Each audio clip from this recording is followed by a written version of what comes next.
ماتش الزمالك وبيراميدز راجعين من ابو ظبي لدبي. العالمي كان معانا من كام يوم وتوقع، ادانا التوقع التمام اللي في الثمانيات للماتش. قال لك هيتعادلوا 1-1 والزمالك هيكسب بينالتيز. عالمي، الناس عايزه تعرف هو كابتن ميدو بيعمل ايه عشان تسلك معاه كده؟ قول لنا.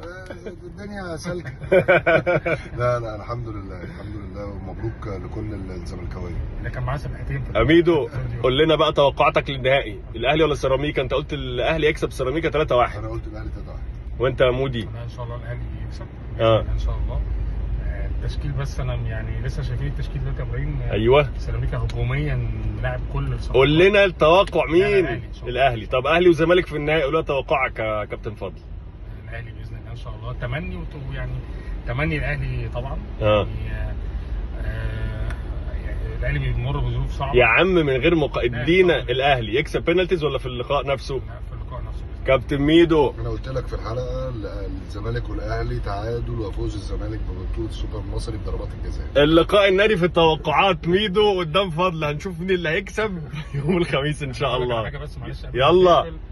هو ميدو يا جماعه، احنا في وسط الاستوديو كنت هاخده على الدار الفؤاد اللي هنا ان هو كان هيحصل له حاجه في اخر كوره قبل ما تتحسب اوفسايد. لا يعني احنا خلصنا دلوقتي يا جماعه ماتش الزمالك وبيراميدز، راجعين من ابو ظبي لدبي. العالمي كان معانا من كام يوم وتوقع، ادانا التوقع التمام اللي في الثمانيات للماتش. قال لك هيتعادلوا 1-1 والزمالك هيكسب بينالتيز. عالمي، الناس عايزه تعرف هو كابتن ميدو بيعمل ايه عشان تسلك معاه كده؟ قول لنا. الدنيا سالكه. لا الحمد لله الحمد لله، ومبروك لكل الزملكاويه. اللي كان معاه سبحتين في اميدو، قول لنا بقى توقعاتك للنهائي، الاهلي ولا سيراميكا؟ انت قلت الاهلي يكسب سيراميكا 3-1. انا قلت الاهلي 3-1. وانت يا مودي؟ انا ان شاء الله الاهلي يكسب ان شاء الله. التشكيل بس انا يعني لسه شايفين التشكيل دلوقتي يا ابراهيم. ايوه، سيراميكا هجوميا لاعب كل الصفات. قول لنا التوقع مين؟ الأهلي. طب اهلي وزمالك في النهائي، قول لنا توقعك يا كابتن فضل. الاهلي باذن الله ان شاء الله. تمني الاهلي طبعا.